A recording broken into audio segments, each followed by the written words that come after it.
Assalamu alaikum. I am Tanzila Khanam and this is Psychology Basics Intermediate Lectures of Psychology.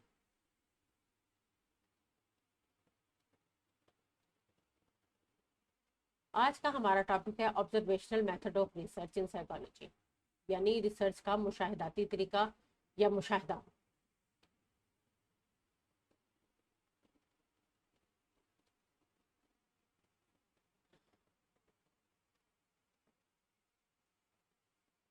Observation method में या मुशाहिदे के तरीके में जो रिसर्चर या ऑब्जर्वर है वो लिविंग ऑर्गेनिजम्स के बिहेवियर को, उनके किरदार को स्टडी करता है बड़ी महारत के साथ, बड़ी एहतियात के साथ, उनके नेचुरल सेटिंग्स में, और उसके साथ साथ उनको वो रिकॉर्ड करता है।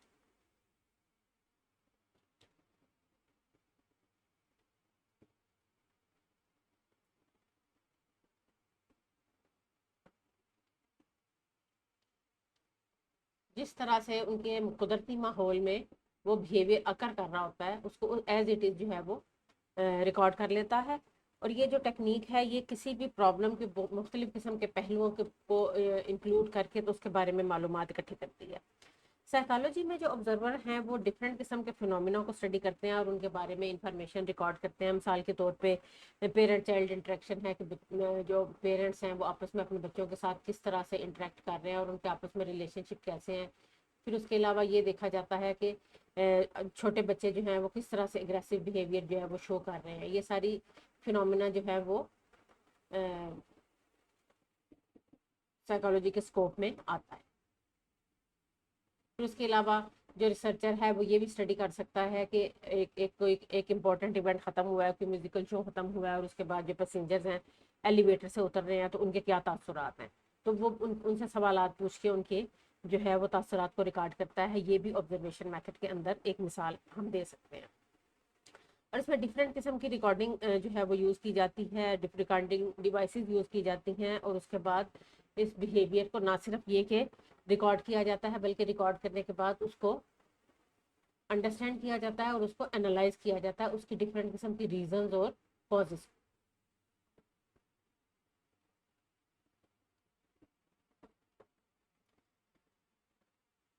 यहाँ पे इंडिविजुअल्स का जो बिहेवियर है उसको जिस तरह से वो अपने नेचुरल एनवायरनमेंट या अपने कुदरती माहौल में जिस तरह से वो रिएक्ट कर रहे होते हैं या जिस तरह से वो अपनी ज़िंदगी गुजार रहे होते हैं उसको उसका मुशाहिदा किया जाता है। लेकिन अक्सर औक़ात ऐसा होता है कि इस पे बहुत ज़्यादा टाइम और बहुत ज़्यादा एनर्जी की ज़रूरत होती है, क्योंकि जिस सम टाइम ऐसा होता है कि जिस सिचुएशन को आपने ऑब्ज़र्व करना है क्या पता कि वो किस वक्त देखने में आए।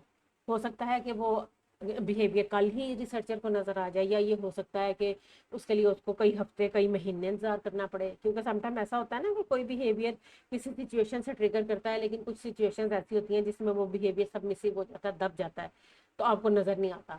जैसे मिसाल के तौर पे अगर अग्रेसिव बिहेवियर का मुशाहिदा करना है या उसको ऑब्जर्व करना है, तो अगर सिचुएशन ठीक ठीक चल रही है तो फिर तो अग्रेशन जो है वो शो ही नहीं होगा। ज़ाहिर है गुस्सा तो उस वक्त आता है ना जब सिचुएशन ख़राब होती है। तो इस तरह से जब आप नेचुरल एनवायरनमेंट में या कुदरती माहौल में आप ऑब्जर्व कर रहे होते हैं तो फिर वो सिचुएशन आप उससे क्रिएट नहीं कर सकते और आपके पास बहुत सी सिचुएशंस का कंट्रोल या जो है वो आप उनको चेंज नहीं कर सकते। तो इस वजह से ये जो तरीका है इसमें आपको थोड़ी सी एफर्ट और थोड़ा सा टाइम जो है वो लगाना पड़ता है।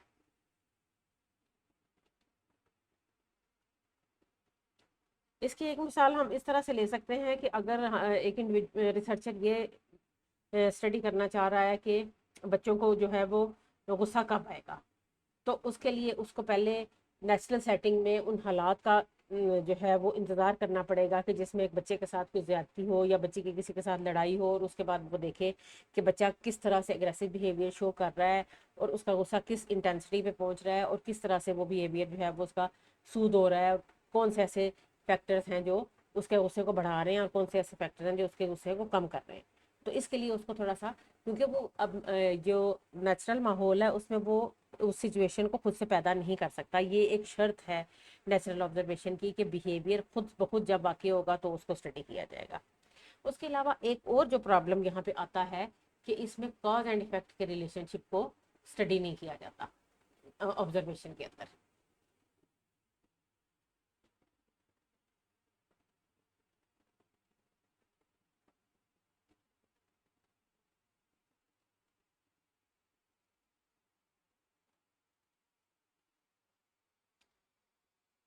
मिसाल के तौर पे अगर रिसर्चर ये देखना चाहता है कि अगर हम बच्चों को अग्रेसिव किस्म की वीडियो गेम्स दिखाएं तो उससे बच्चों के बिहेवियर पे क्या असर पड़ेगा, तो हम ये नहीं कह सकते कि बच्चे जो हैं वो इसलिए अग्रेसिव हैं या इसलिए गुस्से का इजहार कर रहे हैं क्योंकि उन्होंने ये गेम्स देखी हैं। इसका उलट भी हो सकता है, हम ये भी कह सकते हैं कि उन्होंने ये गेम्स इसलिए देखी क्योंकि उनके अंदर एग्रेसिव टेंडेंसीज या गुस्सा पहले से मौजूद है।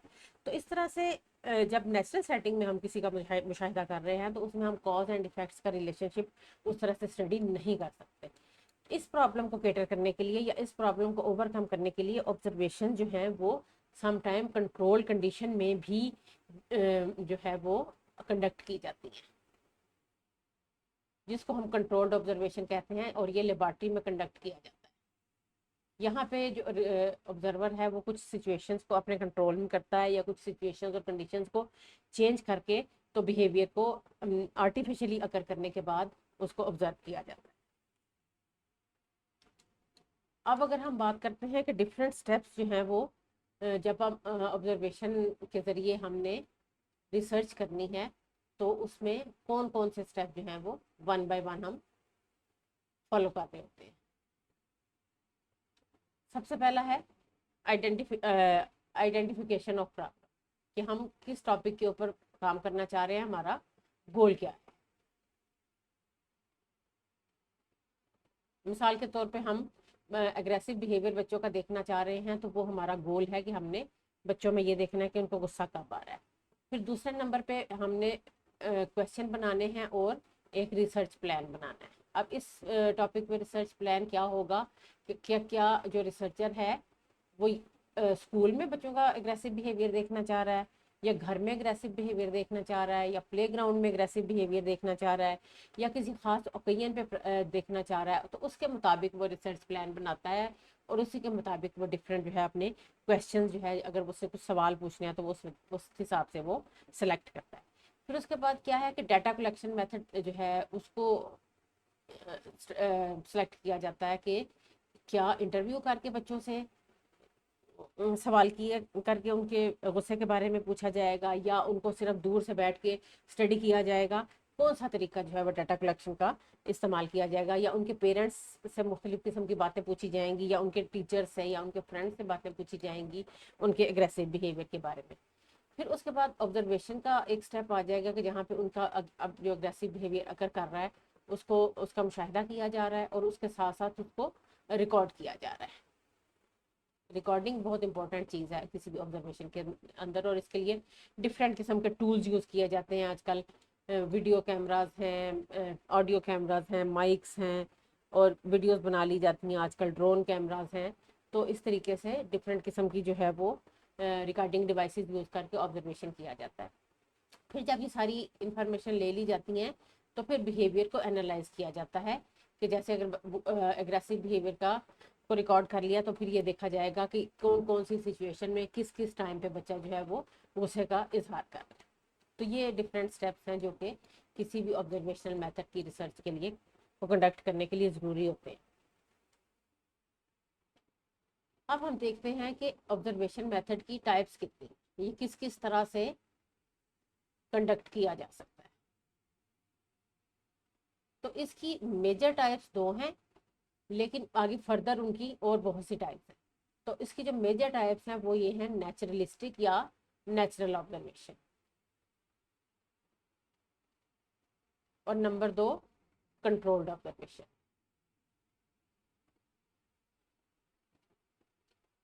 अब आगे नेचुरलिस्टिक ऑब्जर्वेशन की भी फर्दर काफ़ी टाइप्स हैं जो हम डिटेल में पढ़ेंगे। नेचुरलिस्टिक या नेचुरल ऑब्जर्वेशन या कुदरती मुशाहिदा, इसके नाम से ही जाहिर है कि एक इंडिविजुअल का जो किरदार है वो उसके नेचुरल सेटिंग में, उसकी नेचुरल माहौल में, कुदरती माहौल में जिस तरह से वो अकर कर रहा है बिल्कुल उसी अंदाज में उसको ऑब्जर्व करना और रिकॉर्ड करना। Natural and real behaviour recorded in exact same manner.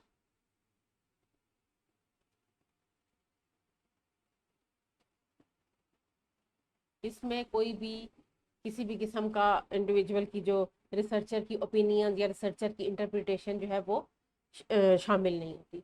और ये साइकोलॉजी में और सोशल साइंसेज में मोस्ट कॉमनली यूज्ड मेथड है, सबसे ज़्यादा नेचुरल ऑब्जर्वेशन के मेथड को यूज़ किया जाता है।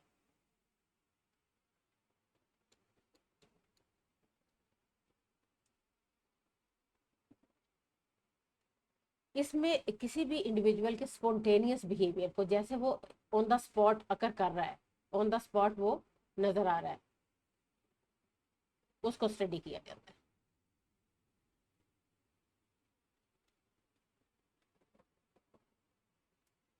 इसमें ये वाली रिसर्च टाइप जो है या ये जो कुदरती मुशाहिदा है, ये ऐसी जगह पे यूज़ किया जाता है जहाँ पे इंडिविजुअल जो ऑब्जर्वर है उसको सिचुएशंस पे बिल्कुल भी किसी भी किस्म का कंट्रोल नहीं होता, और ना ही वो सिचुएशंस को कंट्रोल कर सकता है और ना ही चेंज कर सकता है।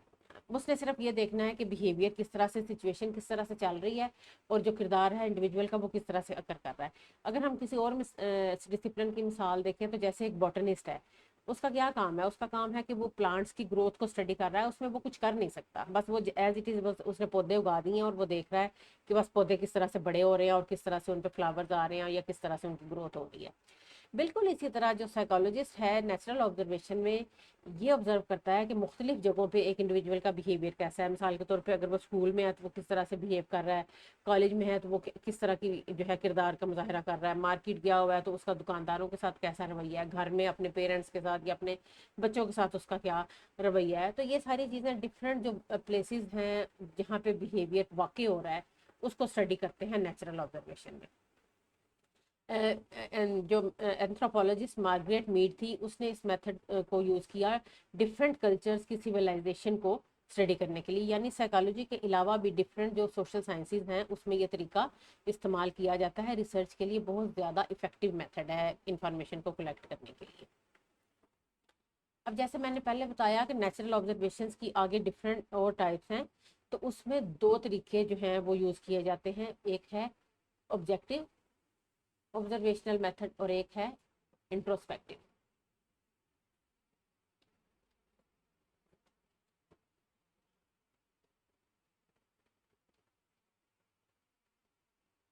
जो ऑब्जेक्टिव ऑब्जर्वेशन है वो है जो एक्सटर्नली ऑब्जर्व कर रहे हैं, हम बाहर से जो चीज़ ऑब्जर्व की जा रही है उसको एक्सटर्नल ऑब्जर्वेशन कहते हैं। और इसमें भी सिचुएशन को एक जो ऑब्जर्वर है एज इट इज़ स्टडी कर रहा है, जिस तरह वो हैपन कर रही है, और उसमें कोई उसकी इंटरप्रिटेशन या कोई ओपिनियन इसमें मैटर नहीं करती, उसमें उसको इंक्लूड नहीं किया जाता। और जो इंट्रोस्पेक्शन है वो इंटरनली स्टडी की जाती है, और ये एक इंडिविजुअल खुद जो है अपने जो मेंटल प्रोसेसेस हैं उनको स्टडी करके रिकॉर्ड कर रहा है।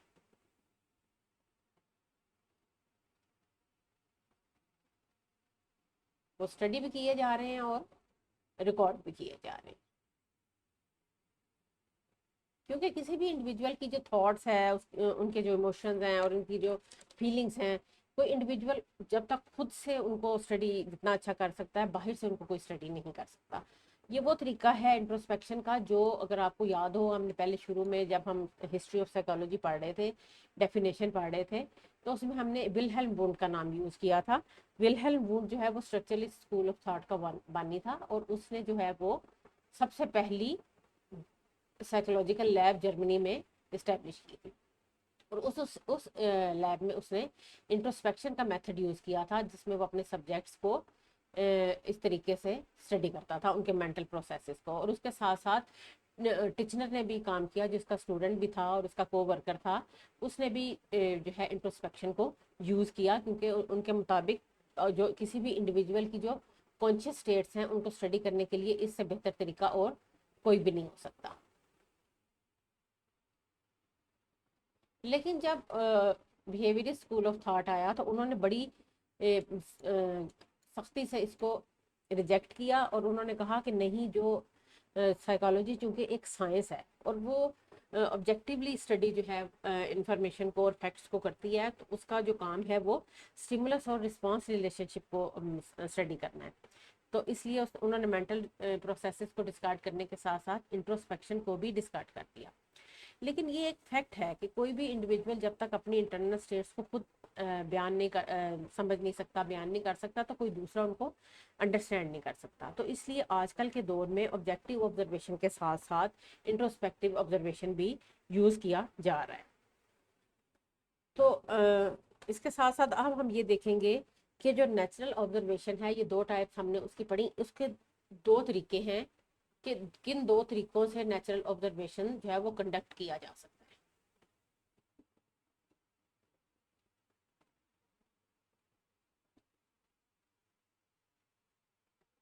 है। इसमें नंबर एक है पार्टिसिपेंट ऑब्जर्वेशन और एक है नॉन पार्टिसिपेंट ऑब्जर्वेशन।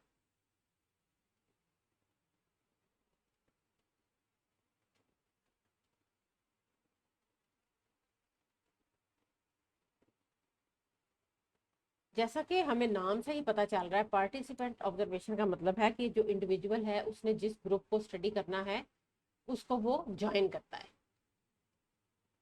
जिस ग्रुप को वो स्टडी करना चाह रहा है उसमें उसका एक मेंबर बन जाता है, उनकी जो है इंफॉर्मेशन हासिल करने के लिए उनका ट्रस्ट हासिल करता है, उनके साथ दोस्ती करता है और उसके बाद फिर उनके बिहेवियर को ऑब्जर्व करने के साथ साथ उनकी इंफॉर्मेशन भी हासिल करता है। लेकिन यहाँ पे वो अपनी आइडेंटिटी शो नहीं कर रहा होता, वो ये नहीं बता रहा होता कि मैं आपको ऑब्जर्व करने के लिए यहाँ पे बैठा हूँ। तो अपनी जो है आइडेंटिटी उसने हाइड की होती है। और इस तरह के आमतौर पे जो इस तरह के यूज़ किए जाते हैं वो क्रिमिनल स्टडीज़ में, जैसे डिफरेंट किस्म के गैंग्स को पकड़वाना होता है, या बैगर्स हैं उनके गैंग्स में जो है वो घुस जाते हैं रिसर्चर और उनके बारे में स्टडी करते हैं और बाद में उनको जो है उनके, या फिर डिफरेंट जो ड्रग डीलर्स हैं उनको पकड़वाने के लिए भी नॉन ये पार्टिसिपेंट ऑब्जर्वेशन का तरीका यूज़ किया जाता है। और ये आमतौर पे जो हमारी खुफिया एजेंसियां हैं वो इस तरीके को यूज़ करती हैं। नॉन पार्टिसिपेंट ऑब्जर्वेशन भी होता है कि जिसमें वो ग्रुप तो ज्वाइन नहीं करता और वो एक्सटर्नली जो है ऑब्जर्वर जो है वो उस ग्रुप को स्टडी कर रहा है और उसने अपनी आइडेंटिटी भी हाइड नहीं की होती। उन ग्रुप के लोगों को पता होता है कि वो उनका बिहेवियर जो है ऑब्जर्व हो रहा है। जैसे मैंने पहले मिसाल दी कि अग्रेसिव बिहेवियर देखना है बच्चों का या पेरेंट चाइल्ड रिलेशनशिप देखना है, तो उनको पता है कि ये एक इंडिविजुअल है, ये अपनी रिसर्च कर रहा है और हमें हमारे बिहेवियर को स्टडी कर रहा है। तो वो उनका ग्रुप का मेंबर नहीं होता, लेकिन वहाँ पे वो उनको नेचुरल सेटिंग में ऑब्जर्व कर रहा होता है। तो अब ये जो नेचुरल ऑब्जर्वेशन या कुदरती मुशाहिदा है, इसके कुछ स्ट्रेंथ हैं और कुछ वीकनेसेस हैं। अब उनको हम वन बाय वन देखते हैं कि किसी भी इंडिविजुअल के बिहेवियर को जब हम उसके कुदरती माहौल में देखते हैं तो उसके क्या फ़ायदे हैं और क्या नुकसान। सबसे पहला तो फ़ायदा ये है कि जो बिहेवियर है वो नेचुरल, वो आर्टिफिशियल नहीं है, फेक नहीं है। इंडिविजुअल जो है वो झूठ नहीं बोल रहा, वो जैसे उसका रहन सहन है, जो उसकी ज़िंदगी गुजारने का तरीका है वो नज़र आ रहा है। फिर यहाँ पे रिजल्ट्स जो हैं वो बहुत वैलिड होते हैं, क्योंकि ज़ाहिर है सब कुछ आपके सामने अकर हो रहा है और आप उन चीज़ों को देख रहे हैं। फिर उसके बाद क्या है कि इसमें न्यू आइडियाज़ जो हैं वो आपको इंट्रोड्यूस हो जाते हैं, क्योंकि जब इंडिविजुअल एक चीज़ को स्टडी कर रहा है तो एनवायरनमेंट में उसको और बेशुमार चीज़ें ऐसी मिल जाती हैं जिसको अपनी फर्दर रिसर्च का टॉपिक बना सकता है कि अच्छा मैं अभी तो इस टॉपिक पे काम कर रहा हूँ लेकिन मुझे ये एक पॉइंट और मिल गया है, अगली जो मेरी रिसर्च है वो इस टॉपिक पे होगी, तो वो न्यू आइडिया जो है वो उसको मिल जाता है। और इसका स्कोप बहुत वाइड है, क्योंकि ज़ाहिर है नेचुरल एनवायरनमेंट में कर रहे हैं तो जहाँ तक मर्जी आप अपनी ऑब्जर्वेशन को एक्सपेंड कर सकते हैं। तो वीकनेस की बात है कि यहाँ पे जो आपको वेट करना पड़ता है कि और आपको प्रॉपर ट्रेनिंग चाहिए होती है कि आपने जो इरेलीवेंट इंफॉर्मेशन है उनको आपने कैटर नहीं करना, इरेलीवेंट इंफॉर्मेशन को आपने रिकॉर्ड नहीं करना। दूसरी जो चीज़ है कि ये बहुत माइक्रो लेवल पे काम करता है, इस पे आप बहुत छोटे लेवल की जो है वो रिसर्च कर सकते हैं, उस तरह से स्पेसिफिक होके रिसर्च नहीं की जा सकती। और ये है कि चूँकि कंट्रोल नहीं होता कंडीशंस के ऊपर, तो आपका जो डाटा है वो इतना रिलायबल नहीं होता, क्योंकि आपको सिचुएशंस के ऊपर कंट्रोल नहीं है। फिर यहाँ पे जो सबसे बड़ा इसका मेजर वीकनेस है वो है कि कॉज एंड इफेक्ट रिलेशनशिप को आप स्टडी नहीं कर सकते, वो इग्नोर हो जाते हैं।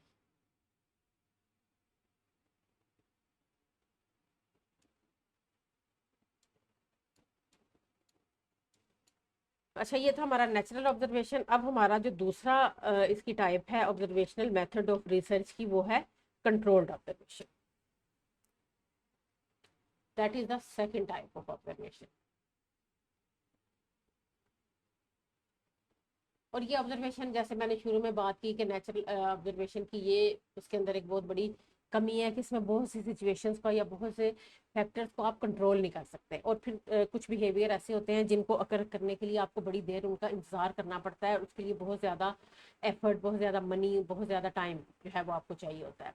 तो उसका हल ये निकाला जाता है कि लेबॉर्ट्री के अंदर कुछ सिचुएशंस को पैदा किया जा सकता है आर्टिफिशियली, उन कंडीशंस या सिचुएशंस को क्रिएट किया जाता है, और फिर उनके जो रिजल्ट्स हैं या उनके नतीजे में जो बिहेवियर पैदा हो रहा है उसको अकर होते हुए देखा जाता है और रिकॉर्ड किया जाता है।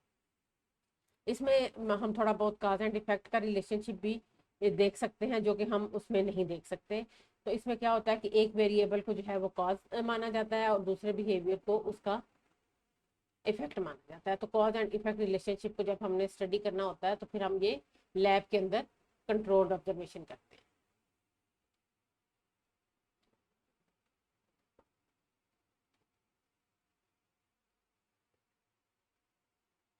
अच्छा, मिसाल के तौर पे अगर हम ये रिसर्च करना चाहें कि मल्टीमीडिया को यूज़ करने के से स्टूडेंट्स का जो रिजल्ट है वो किस तरह इफेक्ट होता है, तो यहाँ पे मल्टीमीडिया जो है वो कॉज है और जो स्टूडेंट्स को का रिजल्ट है वो इफेक्ट है।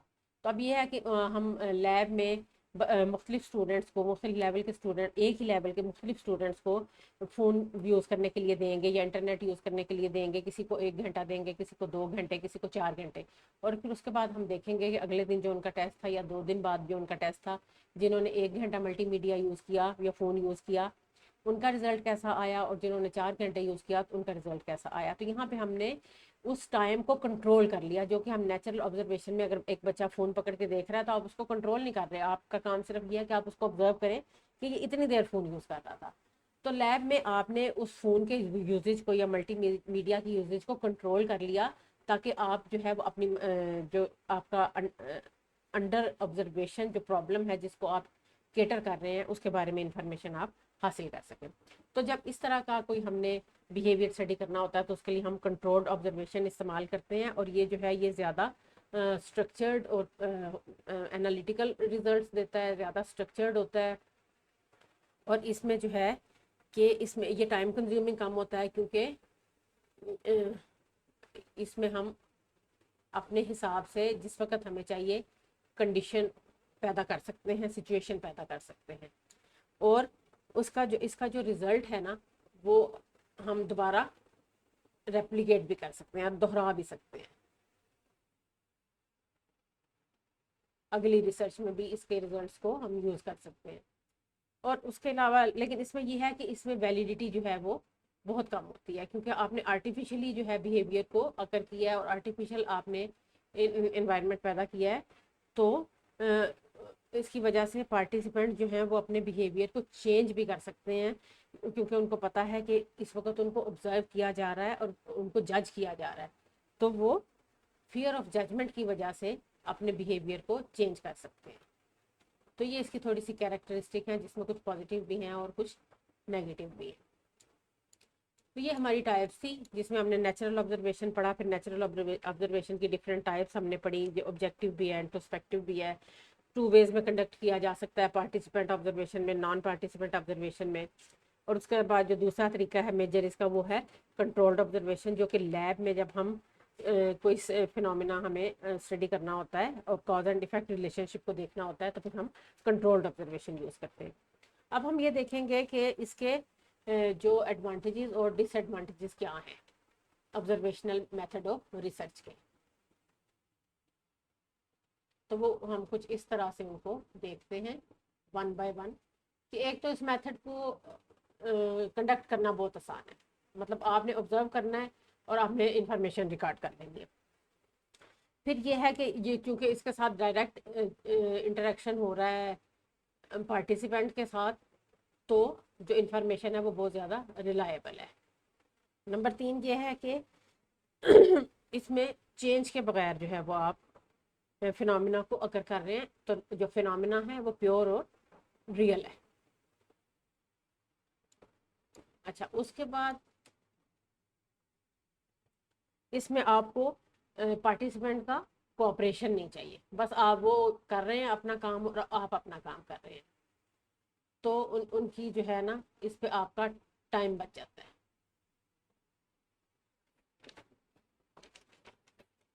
इसके साथ साथ अगर हम इसके डिसएडवांटेजेस को देखें तो इसमें जो है कि ऑब्जेक्टिव फैक्टर्स तो स्टडी कर लिए जाते हैं, लेकिन जो इंटरनल फीलिंग्स हैं ना, मेंटल फीलिंग्स और इमोशंस हैं, उनको आप ऑब्जेक्टिवली स्टडी नहीं कर सकते। तो ये इसका एक जो है वो, अगर से इंट्रोस्पेक्शन इसको थोड़ा सा केटर करता है, लेकिन उसमें भी आपकी और बहुत सारी शॉर्ट कमिंग्स और लिमिटेशंस आ जाती हैं। फिर उसके बाद आप एनर्जी बहुत ज़्यादा चाहिए, क्योंकि नेचुरल सेटिंग में आपको किसी भी फिनोमिना के अकर होने में, किसी की भी बिहेवियर के कुदरती तौर पे वाक़ई होने में आपको इंतज़ार करना पड़ता है, तो आपको लॉट ऑफ एनर्जी चाहिए। उसके साथ साथ इसी चीज़ में आपको बहुत ज़्यादा टाइम भी चाहिए, क्योंकि मैंने पहले भी बताया ना कि आपने जिस बिहेवियर को स्टडी करना हो सकता है वो कई हफ्तों कई महीनों वाकई ना हो, पैदा ही ना हो। एक इंडिविजुअल को आप गुस्सा करना देखना चाह रहे हैं तो वो उसको गुस्सा ही नहीं आ रहा, तो आप ज़ाहिर बैठे हुए हैं। तो उस बिहेवियर को अकर करने के लिए टाइम चाहिए, और आपको इसी मकसद के लिए फिर जो है वो कंट्रोल्ड ऑब्जर्वेशन यूज़ किया जाता है। और उसके बाद ये है कि इसका एक और जो इसका डिसएडवांटेज है कि इसमें प्रेजेंट और करंट सिचुएशंस तो आप ऑब्जर्व कर रहे हैं, लेकिन जो पास्ट है ना वो इग्नोर हो रहा है। पास्ट के बारे में आप कुछ इस तरह से स्टडी नहीं कर रहे, उसके रीजंस के ऊपर नहीं आप जा रहे। तो ये उसके कुछ एडवांटेजेस और डिसएडवांटेजेस हैं। तो ये हमारा ऑब्जर्वेशनल मेथड ऑफ रिसर्च था, या हमारी तहकीक का मुशाहिदाती तरीका। होपफुली आपके लिए ये हेल्पफुल होगा। If so, please like and share the video and subscribe to my channel. Thanks for watching.